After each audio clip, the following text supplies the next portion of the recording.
Welcome. Today we're diving into one of the most powerful moments of spiritual transformation from Hermann Hesse's incredible story, Siddhartha. We're going to follow our hero as he goes from the absolute depths of personal pain to a truly breathtaking understanding of, well, of everything. So our story really kicks off with this deep, nagging pain.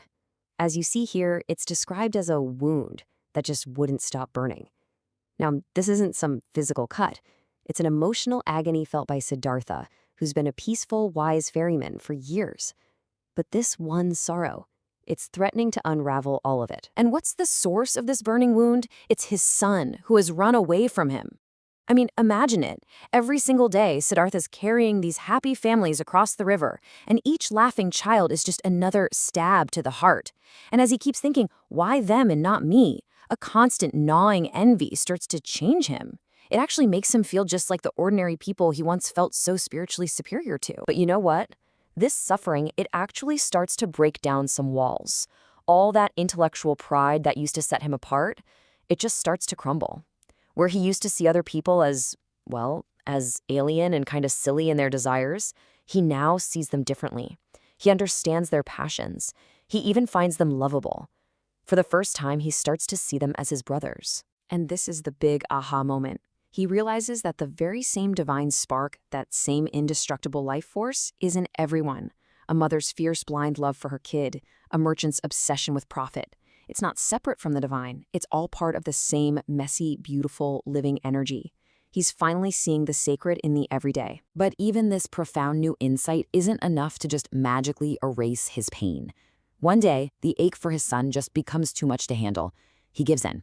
He abandons his post, abandons his ferry, and just sets off to find the boy who left him, even though he knows deep down it's a foolish thing to do. But just as he's starting this desperate journey, something completely wild happens. The river, his silent, steady companion for all these years, lets out a clear, bright laugh. It sounds like it's laughing right at him. The sound is so strange, so unexpected, it just stops him dead in his tracks. What in the world could that mean? Pulled in by this sound, Siddhartha bends over the edge of the boat and looks into the water. And what he sees staring back isn't just his own reflection. For a split second, he sees another face there. The face of his own father. The man he left behind so many years ago. And in that one instant, it all just clicks into place. It's like a cosmic puzzle just solved itself. The entire inescapable pattern is suddenly crystal clear. The pain he's feeling right now isn't new. It is the exact same pain he inflicted on his own father. He realizes he's not just some victim of a sad story. He's part of its endless repeating cycle. Still hearing the river's laughter in his ears, he just turns around and heads back to his hut, completely torn. He doesn't know whether to cry his eyes out or to laugh at this strange, almost stupid comedy of the universe. His own personal tragedy he sees now is just one turn in a cosmic joke. Back in his hut, he feels this incredible, undeniable urge to just pour it all out. He has to confess this tangled mess of pain and realization to someone. And lucky for him, he has the perfect person to turn to, his friend and fellow ferryman, Vasudeva, a man who was an absolute master of listening. And, I mean, Siddhartha confesses everything. He holds absolutely nothing back. He tells Vasudeva about the jealousy, about his foolish plan to chase his son, about this constant, useless fight against his own feelings, and, of course, about the laughing river. He just lays his entire wound bare. And as he speaks, something incredible happens. Vasudeva doesn't offer any advice, no judgment, no I told you so. He just listens.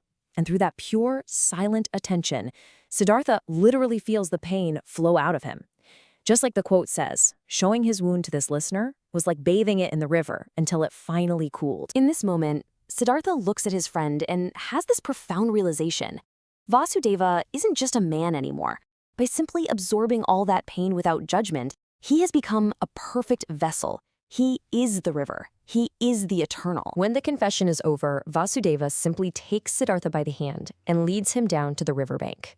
You've heard it laugh, he says, but you haven't heard everything. It was time for the final lesson.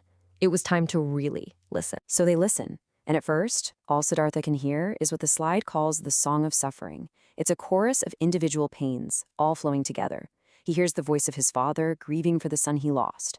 He hears his own voice, aching for the son he lost. And he hears his son's voice, rushing greedily toward his own desires. But then, something starts to shift. That focused sound of longing starts to swell as other voices join in, not just one or two, but hundreds, then thousands, creating this incredibly rich and complex symphony of sound. He starts to pick out the different threads in the sound. It's not just suffering anymore. He hears joy, not just sadness. He hears pure bliss. And they aren't separate. They're flowing together, completely intertwined in the same stream. The sound becomes all-encompassing. He hears good and evil, laughter and mourning. The raw scream of rage flows right alongside the quiet moans of the dying. It is the entire spectrum of life, all of its contradictions, contained in one single overwhelming sound. And right here, his perception makes one final crucial shift. He stops trying to separate the voices, the happy from the weeping, the good from the bad. Hearing them all at once, he realizes it isn't chaotic noise at all. It's a single, perfectly woven composition, the music of life itself. And as he listens to this great song, perceiving the whole without getting lost in any one part, he realizes this immense symphony of 1,000 voices. It all resolves into one single perfect word. Om. The sound of perfection. It is the beginning and the end, the single sound that contains all other sounds.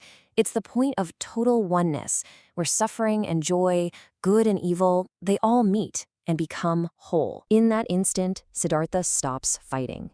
His pain doesn't just vanish. As the book so beautifully puts it, his wound blossomed. His suffering becomes radiant. His individual self, with all its private struggles, just dissolves into the oneness of the universe, and a bright, serene smile of pure knowledge spreads across his face. Seeing that smile, Vasudeva knows his work is finished. The student has finally learned the river's lesson.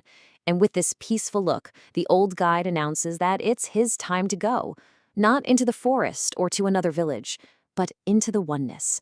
His purpose has been fulfilled. In the end, Siddhartha's journey shows us that wisdom isn't about avoiding pain, but about learning to listen to all of it, the good, the bad, the joyful, the sorrowful, and hearing it all as one unified song. Which leaves us with a question to think about. If you were to listen that closely, what is the music of your life trying to tell you?